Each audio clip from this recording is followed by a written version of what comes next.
ಕಾಂಗ್ರೆಸ್ನಲ್ಲಿ ಕುರ್ಚಿ ಕಿತ್ತಾಟಕ್ಕೆ ಆರ್ ಅಶೋಕ್ ಲೇವಡಿ ಮಾಡಿದ್ದು ಬ್ರೇಕ್ಫಾಸ್ಟ್ ಮೀಟಿಂಗ್ ಮಾಡಿ ಎಲ್ಲವೂ ಸರಿ ಆಗೋದೇ ಆದ್ರೆ ಎಲ್ಲಾ ಕಡೆ ಕಾಂಗ್ರೆಸ್ ಬ್ರೇಕ್ಫಾಸ್ಟ್ ಮೀಟಿಂಗ್ ಮಾಡ್ಲಿ ಅಂತ ಟೀಕಿಸಿದ್ರು. ಇಲ್ಲಿ ಎಲ್ಲಾ ಬ್ರೇಕ್ ಆಗಿದೆ, ಇವರ ಮನಸ್ಸು ಒಂದಾಗಿಲ್ಲ. ಈ ಬಿಡುವು ಒಂದು ರೀತಿ ಇಂಟರ್ವಲ್ ಇದ್ದಂತೆ. ಡಿಸೆಂಬರ್ 20ರ ಬಳಿಕ ಮತ್ತೆ ತಿಕ್ಕಾಟ ಶುರುವಾಗಲಿದೆ. ನಾನು ಕೊಡಲ್ಲ ಅಂತ ಸಿದ್ದರಾಮಯ್ಯ, ನಾನು ಬಿಡಲ್ಲ ಅಂತ ಡಿಕೆ. ಇಷ್ಟೇ ನಡೀತಿರೋದು. ಇವರು ಅಧಿವೇಶನಕ್ಕೆ ಸಿದ್ಧತೆ ಮಾಡ್ಕೊಂಡು ಬಂದಿಲ್ಲ. ಬಿಜೆಪಿ ಜೆಡಿಎಸ್ ನಮ್ಮ ಮೇಲೆ ಟೀಕೆ ಮಾಡ್ತಾರೆ, ಹೀಗಾಗಿ ಎಲ್ಲರೂ ಬನ್ನಿ ಅಂತ ಸಿದ್ದರಾಮಯ್ಯ ಬಲವಂತವಾಗಿ ಶಾಸಕರನ್ನ ಕರ್ಕೊಂಡು ಬಂದಿದ್ದಾರೆ. ಇವರು ಯಾವ ಸಿದ್ಧತೆ ಮಾಡಿ ಬಂದಿಲ್ಲ ಅಂತ ಕಾಂಗ್ರೆಸ್ ವಿರುದ್ಧ ಅಶೋಕ್ ಚಾಟಿ ಬೀಸಿದ್ರು. ಈ ಅಧಿವೇಶನ ಪೂರ್ತಿ ಮುಖ್ಯಮಂತ್ರಿ ಪದವಿಯ ಮೇಲೆ ಕಣ್ಣಿಟ್ಟಿರ್ತಕ್ಕಂಥ ಡಿಕೆ ಮತ್ತು ಸಿದ್ದರಾಮಯ್ಯನವರ ಮಧ್ಯೆ ನಡೀತಾ ಇರೋಂಥ ನಾ ಕೊಡಲ್ಲ ನೀ ಬಿಡಲ್ಲ ಅನ್ನೋ ಪರಿಸ್ಥಿತಿ.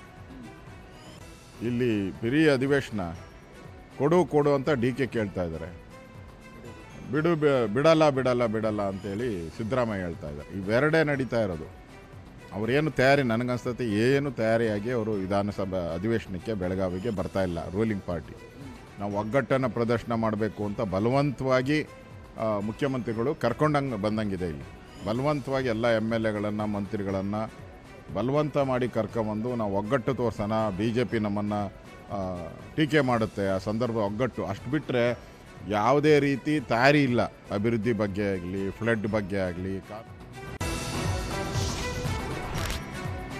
ಬೆಳಗಾವಿಯಲ್ಲಿ ಚಳಿಗಾಲದ ಅಧಿವೇಶನ ಶುರುವಾದ ದಿನವೇ ಕುರ್ಚಿ ಫೈಟ್ ಕೂಡ ಜೋರಾಗಿದೆ. ಚನ್ನಗಿರಿ ಶಾಸಕ ಶಿವಗಂಗಾ ಬಸವರಾಜ್, ಅಧಿವೇಶನದಲ್ಲಿ ವಿಪಕ್ಷಗಳು ಆಡಳಿತ ಪಕ್ಷದ ಕೈ ಕಟ್ಟಿ ಹಾಕೋಕ್ಕಾಗಲ್ಲ, ಯಾಕಂದ್ರೆ ಅವರವರ ಕೈ ಅವರೇ ಕಟ್ಟಿ ಹಾಕೊಂಡಿದ್ದಾರೆ. ವಿಜಯಣ್ಣನ ಕೈಯನ್ನ ರಮೇಶ್ ಹಾಗೂ ಯತ್ನಾಳ್ ಕಟ್ಟಿ ಹಾಕಿದ್ದಾರೆ. ಹೀಗಿರುವಾಗ ಸದನದಲ್ಲಿ ನಮ್ಮನ್ನ ಹೇಗೆ ಕಟ್ಟಿ ಹಾಕ್ತಾರೆ ಅಂತ ವ್ಯಂಗ್ಯವಾಡಿದ್ರು.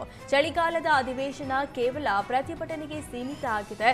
ಸುವರ್ಣ ಸೌಧದ ಮುಂದೆ ಒಂದು ಪ್ರತಿಭಟನಾ ಟೆಂಟ್ ನಿರ್ಮಾಣ ಮಾಡಿದ್ದಾರೆ.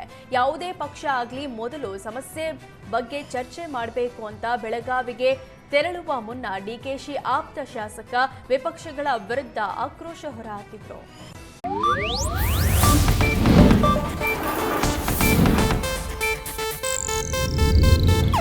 ಇದು ಏಷ್ಯಾನೆಟ್ ನ್ಯೂಸ್ ನೆಟ್ವರ್ಕ್ ಪ್ರಸ್ತುತಿ.